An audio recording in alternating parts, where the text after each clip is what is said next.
Hello दोस्तों, good morning. स्वागत है एक बार फिर से आप सभी का एमजेड एजुकेशन में। दोस्तों आज है 14 अप्रैल। आज की इस वीडियो में हम लोग बात करेंगे 14 अप्रैल 2021 के करंट अफेयर के सभी इंपॉर्टेंट क्वेश्चंस के बारे में। पूरी वीडियो ध्यान से देखिएगा, पूरी वीडियो डिटेल में समझाई गई है। अगर आपको वीडियो पसंद आए तो वीडियो को लाइक और शेयर जरूर कर दीजिएगा। अगर आप इस चैनल पर नए आए हो, वीडियो को पहली बार देख रहे हो, चैनल को सब्सक्राइब कर लो, बेल आइकन को प्रेस कर लो, जिससे आने वाली वीडियोज का नोटिफिकेशन आपको टाइम पर मिलता रहे। इस वीडियो की पीडीएफ फाइल और डिटेल क्विज आपको मिल जाएगी हमारे एप्लीकेशन एमजेटी ऐप पर। गूगल प्ले स्टोर से आप इसे डाउनलोड कर सकते हैं। चलिए बात करते हैं लास्ट डे के क्वेश्चंस की। लास्ट डे का हमारा पहला क्वेश्चन था, स्वर्णिम चतुर्भुज परियोजना में निम्न में से कौन सा शहर शामिल नहीं है। दोस्तों स्वर्णिम चतुर्भुज जो परियोजना थी उसके तहत दिल्ली, कोलकाता, चेन्नई और मुंबई इनको कनेक्ट किया गया था। ठीक है, तो इसमें हैदराबाद जो है ये शामिल नहीं है। गरुड़ताल झील कहाँ पर है? तो गरुड़ताल झील दोस्तों उत्तराखंड में है। उत्तराखंड में एक जगह है सात ताल। सात ताल जो जगह है वहां पर 7 झीलों का समूह है। उसी 7 झीलों में एक झील है उत्तराखंड में, गरुड़ताल भी। क्लियर? इन दोनों क्वेश्चंस के बारे में काफी लोगों ने अच्छे से आंसर किया था और काफी लोगों ने डिटेल में भी आंसर किया था। आप लोग ऐसे ही डिटेल में आंसर किया करो। चलिए बात करते हैं आज के दिन के पहले क्वेश्चन की। पहला क्वेश्चन है, हाल ही में कहां पर लिटिल गुरु नामक संस्कृति शिक्षा ऐप लॉन्च किया गया? तो दोस्तों अभी हाल ही में बांग्लादेश में लिटिल गुरु नाम से एक संस्कृति शिक्षण ऐप लॉन्च किया गया है। बांग्लादेश में लॉन्च किया गया है। किसके द्वारा लॉन्च किया गया है? तो ये लॉन्च किया गया है आईजीसीसी के द्वारा, यानी इंदिरा गांधी कल्चरल सेंटर के द्वारा इसे लॉन्च किया गया है। बांग्लादेश में दोस्तों जो इंडियन एम्बेसी है वहाँ पर जो भारतीय उच्चायोग है वहाँ पर ये लॉन्च किया गया है। ठीक है, उच्चायुक्त का जो मुख्यालय है। ठीक है, संस्कृति शिक्षण ऐप है, यानी संस्कृति के शिक्षण को, संस्कृति की शिक्षा को वहाँ पर प्रमोट करने के लिए लॉन्च किया गया है। एक संस्था है भारत में दोस्तों ICCR, यानी Indian council of cultural relations. तो इसके द्वारा दुनिया भर में संस्कृति विषय को प्रमोट किया जाता है। ठीक है, दुनिया भर के छात्रों को, धार्मिक विद्वानों को, वैज्ञानिकों को इनके बीच में संस्कृत भाषा को बढ़ावा देने के लिए कैंपेन चलाया जाता है, प्रमोट करने के लिए कैंपेन चलाया जाता है। तो इसी के तहत, इसी प्रमोशन के तहत बांग्लादेश में लिटिल गुरु नाम का एक ये संस्कृति शिक्षण ऐप लॉन्च किया गया है जो कि संस्कृत की शिक्षा प्रदान करेगा। ठीक है, कहाँ पर? बांग्लादेश में। ओके, तो काफ़ी ज़्यादा ये इंटरेक्टिव प्लेटफॉर्म है जो संस्कृत को सीखने में काफ़ी हेल्पफुल करेगा बहुत ही अच्छे तरीके से। अब आया है बांग्लादेश, तो हम लोग बांग्लादेश के बारे में जानेंगे। बांग्लादेश देखिए दोस्तों भारत का पड़ोसी देश है। ठीक है, अब्दुल हमीद यहाँ के प्रेसिडेंट है, शेख हसीना जी यहाँ की हैं प्रधानमंत्री। अभी दोस्तों इसने अपना 50वां आज़ादी का, स्वतंत्रता का दिवस मनाया, वर्षगांठ मनाया। और जब ये मना रहा था तो इसके साथ साथ इसने वहाँ के जो पहले राष्ट्रपति हुए थे, जो कि बांग्लादेश के जनक भी कहे जाते हैं, शेख मुजीबुर रहमान जी, उनकी 100वीं जयंती भी मनाया। ठीक है, इसी के साथ साथ 100वीं जयंती का भी वर्षगांठ मनाया और इसके लिए हमारे प्रधानमंत्री नरेंद्र मोदी जी को इनवाइट किया गया था। ठीक है, तो वहाँ पर दोस्तों बापू बंगबंधु संग्रहालय का उद्घाटन किया गया। किसके द्वारा किया गया? नरेंद्र मोदी जी के द्वारा और शेख हसीना जी के द्वारा। तो ये भी याद रखना है, बापू बंगबंधु, बापू यानी महात्मा गांधी जी, ये भारत के राष्ट्रपिता हैं। ऐसे ही बंगबंधु जो कि शेख मुजीबुर रहमान जी का नाम है, उपनाम है, इनको दोस्तों बांग्लादेश का जनक कहा जाता है, बांग्लादेश में राष्ट्रपिता कहा जाता है, पहले प्रेसिडेंट वहाँ के थे। ठीक है, तो बापू बंगबंधु संग्रहालय का नाम आपको याद रखना है, म्यूजियम का नाम याद रखना है। राजधानी है ढाका, करेंसी होती है बांग्लादेशी टका, संसद का नाम है जातीय संसद, संसद का नाम आपको याद रखना है, पूछा जाता है। राजभाषा है बांग्ला, सबसे बड़ा नगर है ढाका। अच्छा दोस्तों, अमार सोनार बांग्ला आपको याद होना चाहिए। अमार सोनार बांग्ला यहाँ का राष्ट्रगान है बांग्लादेश का। और लिखा किसने है? लिखा है दोस्तों रविंद्रनाथ टैगोर जी ने।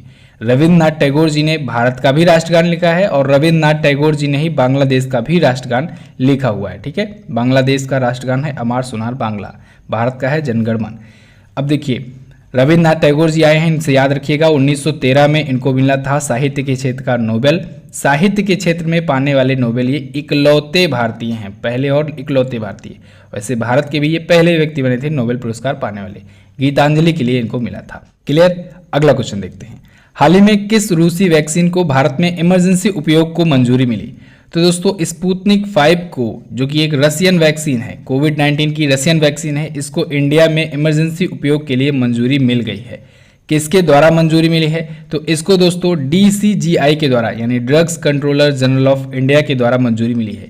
मंजूरी वैक्सीन को यही देता है इंडिया में, ठीक है। तो इसके द्वारा मंजूरी मिल गई है कि अगर कोविशील्ड या फिर कोवैक्सीन, जो हमारी दोनों वैक्सीन है, ठीक है, किसकी किसकी, एक सीरम इंस्टीट्यूट ऑफ इंडिया की और एक भारत बायोटेक की, तो इन दोनों की वैक्सीन की खपत अगर मान लीजिए कहीं पर इन केस में कम पड़ जाती है तो फिर इमरजेंसी यूजर्स के लिए हम लोग स्पुतनिक 5 का भी यूज कर सकते हैं इंडिया में भी। ये एक रशियन वैक्सीन है। रशिया ने जब इसे लॉन्च किया था तो ये कहकर लॉन्च किया गया था कि ये दुनिया की पहली कोविड-19 की वैक्सीन है, ठीक है। हालांकि इस पर कुछ विवाद भी हुए आगे चल करके, टेस्टिंग को लेकर के, इसकी परफॉर्मेंस को लेकर के, लेकिन फिर धीरे धीरे इसको मंजूरी मिलने लगी, रशियन वैक्सीन स्पुतनिक 5 को भी, ठीक है। तो अगर बात करें इंडिया में इसकी क्लिनिकल ट्रायल किसने किया, टेस्टिंग किसने की, तो इंडिया में दोस्तों डॉक्टर रेड्डीज के साथ समझौता हुआ है। डॉक्टर रेड्डीज लैब जो है ये भारत की एक कंपनी है और इसके साथ स्पुतनिक 5 को क्लिनिकल ट्रायल के लिए, क्लिनिकल टेस्टिंग के लिए समझौता हुआ था। कुछ महीनों पहले मैंने ये क्वेश्चन आपको बताया था कि स्पुतनिक 5 जो है वो इंडिया में किसके साथ समझौता किया है, तो डॉक्टर रेड्डीज के साथ किया था। तो अब इंडिया में ये खपत की पूर्ति भी डॉक्टर रेड्डीज ही करेगा। ओके, अब देखिए इंडिया की जो 2 वैक्सीन है इसके बारे में फिर से डिटेल जान लेते हैं, कोविशील्ड और कोवैक्सीन। कोविशील्ड को बनाया है दोस्तों सीरम इंस्टीट्यूट ऑफ इंडिया ने। सीरम इंस्टीट्यूट ऑफ इंडिया कहाँ पर स्थित है? ये पुणे में हेडक्वार्टर्ड है और इसके जो अध्यक्ष है वो हैं आधार पूनावाला, नाम याद रखिएगा, आधार पूनावाला। कोवैक्सीन की बात करें तो इसको भारत बायोटेक ने बनाया है। किसने बनाया है? भारत बायोटेक ने बनाया है। और इसका है कहाँ पर हेडक्वार्टर है भारत बायोटेक का? तो ये हैदराबाद में हेडक्वार्टर है। इसके कौन है चीफ? इसके चीफ है दोस्तों कृष्णा इला। कौन है? कृष्णा इला। दोनों का नाम याद रखिएगा, पूछा जाएगा जरूर। अगला देखते हैं, हाल ही में किस केंद्रीय मंत्री ने आहार क्रांति योजना शुरू की?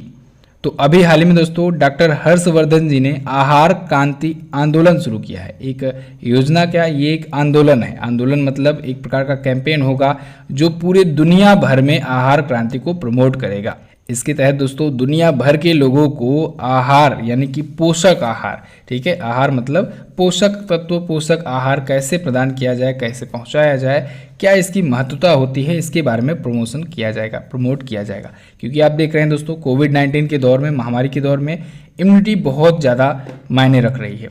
तो इम्यूनिटी मजबूत करने के लिए दुनिया भर के लोगों को पोषण युक्त तो संतुलित आहार पहुंचाने के लिए, उत्तम और संतुलित आहार के बारे में वहाँ के लोगों को अवेयर करने के लिए ये आहार क्रांति आंदोलन अभियान शुरू किया गया है।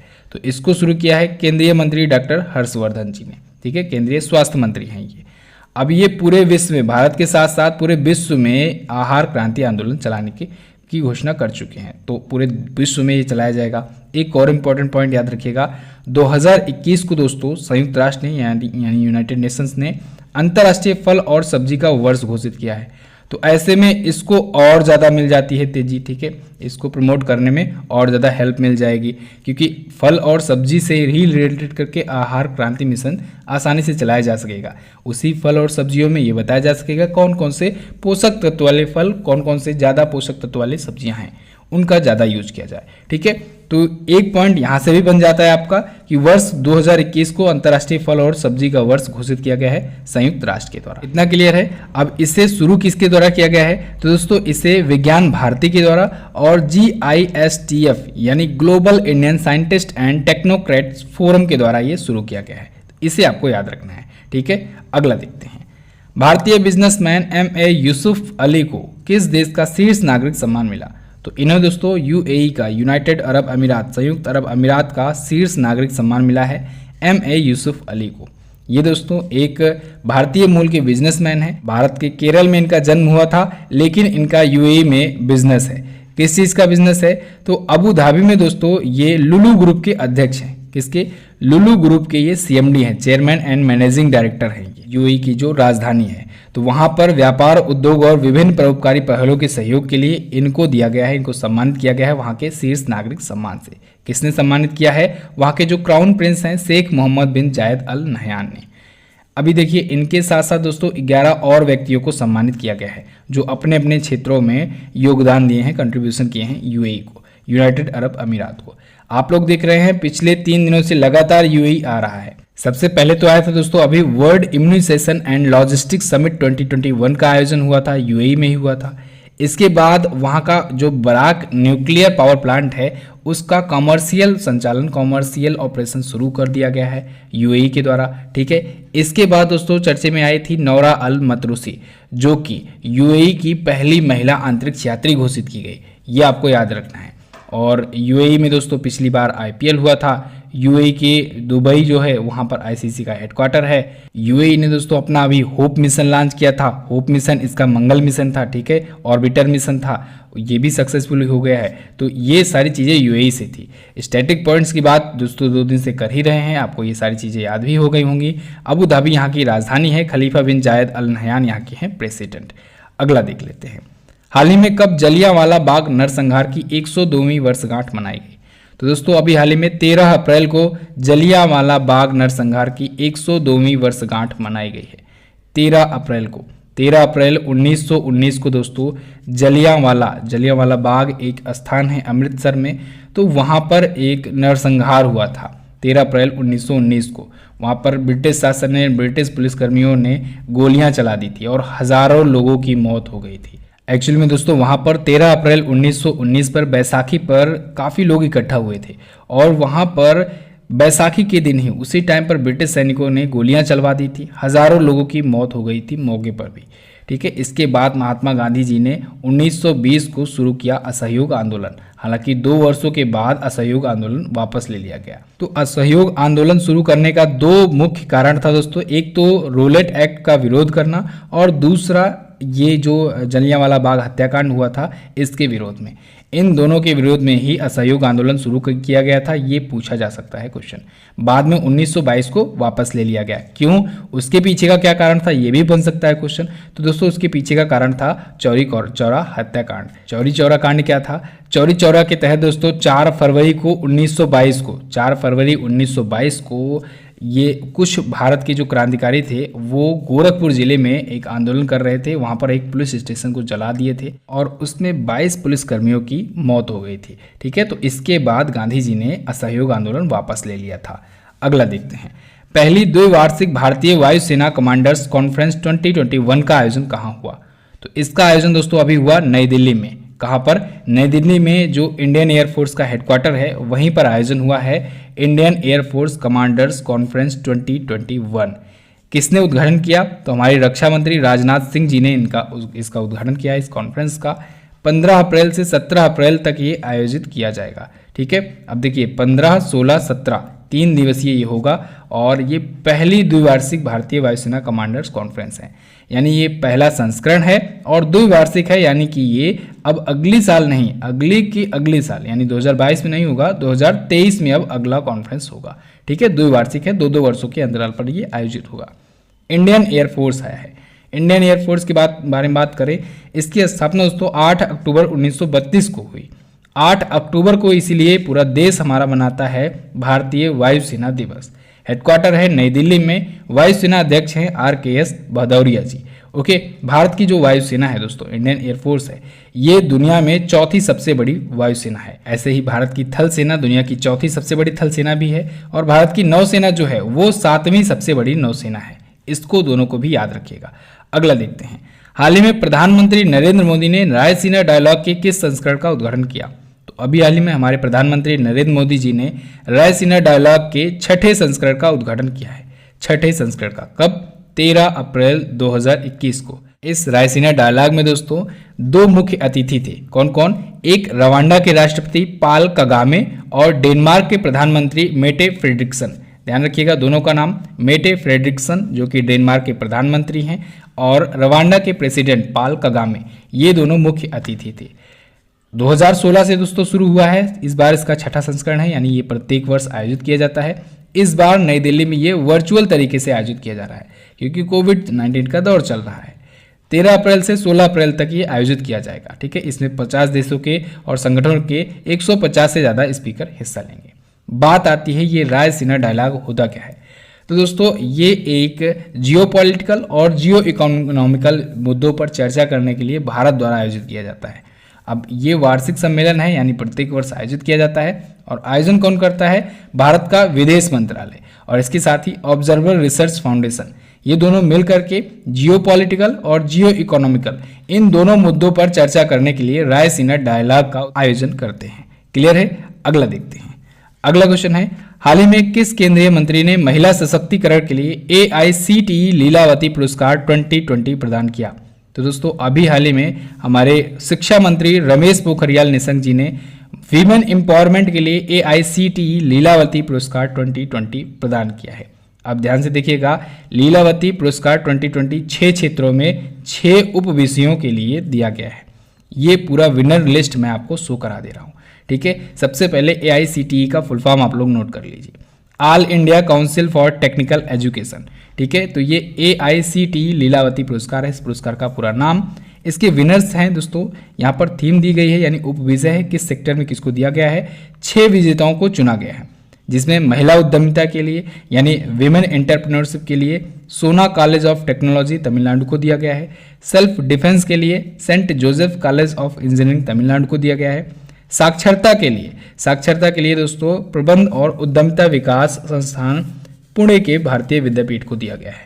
महिला स्वास्थ्य के लिए, विमेन हेल्थ के लिए Balchand institute of technology Maharashtra को दिया गया है। लीगल अवेयरनेस के लिए थियागराज पॉलिटेक्निक कॉलेज को दिया गया है। और स्वच्छता और स्वास्थ्य विज्ञान के लिए किशोरी ताई Bhoyar college of pharmacy Nagpur को दिया गया है। स्क्रीनशॉट ले लीजिए, इंपॉर्टेंट क्वेश्चन है। अगला क्वेश्चन है, NCAER की पहली महिला महानिदेशक कौन बनी? तो इसकी पहली महिला महानिदेशक बन गई हैं पूनम गुप्ता। पूनम गुप्ता जी किसकी जगह पर आई हैं? ये शेखर शाह की जगह पर आई हैं और बन गई हैं NCAER की पहली महिला महानिदेशक। NCAER मतलब होता है national council of applied economic research. Okay, तो अभी जो पूनम गुप्ता जी हैं ये वाशिंगटन DC में वर्ल्ड बैंक में ये चीफ इकोनॉमिस्ट हैं। और इससे पहले अगर बात किया जाए, इससे पहले क्या थी, तो इससे पहले दोस्तों 2013 से पहले 2013 के बाद से तो ये वर्ल्ड बैंक में ही है। इससे पहले ये national institute of public finance and policy में रिजर्व बैंक ऑफ इंडिया की तरफ से अध्यक्ष थी। ओके, तो अब ये NCAER की अध्यक्ष बना दी गई हैं, महानिदेशक बना दी गई हैं और बनने वाली पहली महिला महानिदेशक बन गई हैं। इसकी स्थापना दोस्तों हुई थी 1956 में। हेडक्वार्टर है नई दिल्ली में NCAER का, national council of applied economic and research का। अगला देखते हैं, प्रधानमंत्री मोदी ने किस देश के प्रधानमंत्री मार्क रूटे के साथ वर्चुअल समिट की? तो दोस्तों प्रधानमंत्री नरेंद्र मोदी जी ने अभी हाल ही में नीदरलैंड के प्राइम मिनिस्टर मार्क रूटे के साथ एक वर्चुअल समिट की है, इंडिया नीदरलैंड वर्चुअल समिट 2021। इसका आयोजन किया गया है। इसमें इन दोनों देशों के प्रधानमंत्रियों ने सह अध्यक्षता की है।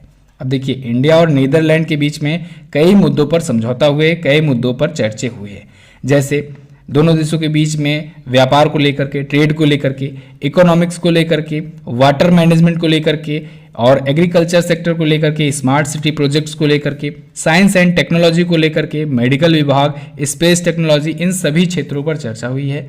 साथ ही साथ कोविड-19 पैंडेमिक पर और इसके साथ ही जो टेररिज्म है, क्लाइमेट चेंजेस हैं, इन जैसी चुनौतियों पर भी बातचीत चली हुई है। ओके, अच्छा, मार्क रूटे जी दोस्तों नीदरलैंड के अभी मार्च 2021 में चौथी बार लगातार PM बने हैं। इससे पहले इनकी पूरी की पूरी सरकार ने, कैबिनेट ने इस्तीफा दे दिया था क्योंकि इनकी कैबिनेट पर कुछ आरोप वगैरह लगे हुए थे। इस वजह से इनकी कैबिनेट ने इस्तीफा दे दिया था, सरकार भंग हो गई थी, फिर से चुनाव हुआ और चौथी बार एक बार फिर से मार्क रूटे वहाँ के प्राइम मिनिस्टर बन गए। ठीक है, अभी मार्च 2021 की ही बात है, चौथी बार लगातार बने हैं नीदरलैंड के प्राइम मिनिस्टर। नीदरलैंड आया है, चलिए देखते हैं वर्ल्ड मैप में है कहाँ पर नीदरलैंड। तो देखिए दोस्तों, वर्ल्ड मैप में सबसे पहले ये रहा हमारा प्यारा भारत। यहाँ से हम लोग आएंगे यूरोपियन कॉन्टिनेंट में, यूरोपीय महाद्वीप में। यहाँ से आपको आना है और यूरोपीय कॉन्टिनेंट में, महाद्वीप में पहुँचने के बाद मैंने आपको बताया था आपको 2 जगह सबसे पहले निगाह डालनी है। सबसे पहले इस पूंछ वाले देश पर, इटली पर, यहाँ पर आसपास देखना है। उसके बाद आपको यूके पर आना है, ये यूके रहा, ठीक है, यूनाइटेड किंगडम पर। तो यहाँ दोनों पर अगर आपकी निगाह पहले जाएगी तो आप पूरे के पूरे यूरोप को कवर अप कर पाओगे। फिलहाल नीदरलैंड की बात करें तो जर्मनी के पास में ये रहा नीदरलैंड, ये जो कंट्री है ये है नीदरलैंड, ठीक है, ये रहा नीदरलैंड। नीदरलैंड की राजधानी होती है दोस्तों एम्स्टर्डम और यहाँ की जो करेंसी होती है वो है यूरो। क्लियर? अच्छा दोस्तों, SSC GD का वीडियो कोर्स जो लॉन्च किया गया है, जो कि अभी 499 में है, सिर्फ 5 दिनों के लिए स्पेशल ऑफर चल रहा है। इसमें दोस्तों कुछ और डाउट्स हैं जो आपको मैं क्लियर करना चाहता हूं लोगों के, ठीक है। एक तो यहाँ पर देखिए थंबनेल में ही बड़ा बड़ा लिखा गया है हिंदी और इंग्लिश दोनों, यानी हिंदी और इंग्लिश दोनों लैंग्वेज में ये प्रोवाइड किया जाएगा। कल जो मैंने डेमो वीडियो अपलोड की थी, मैंने उसमें भी लास्ट में बताया कि ये सिर्फ और सिर्फ वही वीडियो है जो दोस्तों हिंदी और इंग्लिश दोनों में नहीं है, केवल हिंदी में था। उसमें भी केवल थ्योरी जो था वो हिंदी में था। बाकी अगर पूरी वीडियो अगर आप देखे होंगे तो उसमें एंड में जो प्रैक्टिस सेट लगवाया था मैंने, वो दोनों लैंग्वेज में थे। लेकिन अब से जो वीडियो आएगी वो हिंदी और इंग्लिश दोनों लैंग्वेज में होगी। आज प्रस्तावना की जो वीडियो अपलोड हो रही है, ज़बरदस्त वीडियो, ये दोस्तों दोनों लैंग्वेज में है। बहुत ही अच्छे से डिटेल में समझाया गया है और काफ़ी ज़्यादा डिटेल जानकारी आपको दी गई है और इसके बाद से आपका कोई सा भी डाउट नहीं रहेगा। दूसरी चीज़ ये कि क्या ये कोई और भी कोर्स परचेज कर सकता है, ठीक है, जो किसी और एग्जाम की तैयारी कर रहा है? तो बिल्कुल। देखिए दोस्तों, जीएस अगर आपके एग्जाम में पूछा जाता है, मैथ पूछा जाता है, रीजनिंग पूछा जाता है, हिंदी पूछा जाता है, या फिर इनमें से कोई सब्जेक्ट्स पूछे जाते हैं जो आपको लगता है कि 499 में एक अफोर्डेबल प्राइस है, आप इसको अफोर्ड कर सकते हो और इन सब्जेक्ट्स को तैयार कर सकते हो, तो आप बिल्कुल ले लीजिए। निश्चिंत रहिए, इसके बाहर से आपके क्वेश्चंस नहीं पूछे जाएंगे। इस लेवल का यहाँ पर पढ़ाया जाएगा, किसी भी एग्जाम की प्रिपरेशन क्यों ना कर रहे हो। इसी वजह से मैं कोशिश कर रहा हूँ पूरा अच्छे से डिटेल में आपको समझाऊँ। आज जो जिन लोगों ने पेड कोर्स परचेज किया हुआ है, आज जब प्रस्तावना की वीडियो देखेंगे तो वो लोग खुद ही इस बात को समझ जाएंगे कि यहाँ पर उनको 499 में किस लेवल की पढ़ाई कराई जा रही है, ठीक है। दूसरा कन्फ्यूजन ये कि क्या इंडिविजुअल किसी सब्जेक्ट का ले सकते हैं, तो देखिए अभी इसके बारे में कोई प्लानिंग तो हुई नहीं है, लेकिन अगर आप लोग कमेंट करते हो, फीडबैक देते हो, अगर आपको रिक्वायरमेंट होती है तो पूरा का पूरा कंप्लीट बैच किसी एक खास सब्जेक्ट का भी, किसी एक खास सब टॉपिक का भी, चाहे वो जीएस में पॉलिटी हो, इकोनॉमिक हो, इन सब का भी प्रोवाइड कराया जा सकता है, ठीक है। तो ये तो डिपेंड करेगा आपके कमेंट्स पर। तो ये कुछ डाउट्स है, इनको क्लियर कर लीजिए। 599 का भी प्राइस कम कर दिया गया है। इसके लिए आपको कूपन कोड इंटर करना है SSC GD10। ध्यान रखिएगा, SSC GD10 आपको इंटर करने के बाद 100 रुपये और लेस हो जाएंगे आपके, ठीक है। बहुत सारे लोग लगातार वीडियो कोर्स परचेज कर रहे हैं, आप लोग भी इसका हिस्सा बनिए, अपना कंप्लीट कोर्स तैयार कीजिए, ठीक है। अगर आप GK GS, Hindi, math, reasoning सभी की वीडियोज पाना चाहते हैं, किसी भी एग्जाम की चाहे आप प्रिपरेशन कर रहे हो, यहाँ पर नाम लिखा गया है SSC GD। बाकी आप अगर किसी एग्जाम की प्रिपरेशन कर रहे हो जहाँ पर ये सब्जेक्ट्स पूछे जाते हैं या इनमें से 2 या 3 सब्जेक्ट्स पूछे जाते हैं, तब भी आप ये कोर्स ले सकते हो। और वीडियो कोर्स वगैरह लेने में अगर कोई से भी प्रॉब्लम आ रही हो तो आपको व्हाट्सएप नंबर दिया गया है, इस व्हाट्सएप पर आप लोग व्हाट्सएप कीजिए, आपकी पूरी की पूरी मदद की जाएगी, ठीक है। चलिए बात करते हैं क्वेश्चन ऑफ द डे की। आज का पहला क्वेश्चन है, चुनाव आयोग ने सोनू सूद को किस राज्य का स्टेट आइकॉन चुना है? बहुत ही अच्छा क्वेश्चन है, इंपॉर्टेंट क्वेश्चन है। निम्न में से कौन सा देश RCEP समझौते के लिए सहमत नहीं है? दोनों क्वेश्चंस के बारे में आप काफ़ी कुछ लिख सकते हो, बहुत ज़्यादा डिटेल लिख सकते हो। कोशिश करना डिटेल में लिखने की। डिटेल में आप जब लिख देते हो आपका तो रिवीजन होता है, साथ ही साथ आपके कमेंट्स जो पढ़ते हैं उनका भी फायदा हो जाता है। तो आप लोग डिटेल में जरूर लिखने का प्रयास क्या करो। इसके बाद इसकी क्विज तो आप लोग सॉल्व कर ही लोगे। क्विज सॉल्व करने के बाद आप लोग डिटेल एक्सप्लेनेशन जरूर देख लेना। MZT ऐप पर जाकर के इसकी क्विज सॉल्व करना है आपको, उसके बाद डिटेल सॉल्यूशन पढ़ लेना है। ये सारी डिटेल्स आपको वहाँ पर मिल जाएंगी। तो वीडियो को एंड तक देखने के लिए दोस्तों बहुत बहुत धन्यवाद। मिलते हैं अगले एपिसोड में, तब तक के लिए नमस्कार, जय हिंद, वंदे मातरम।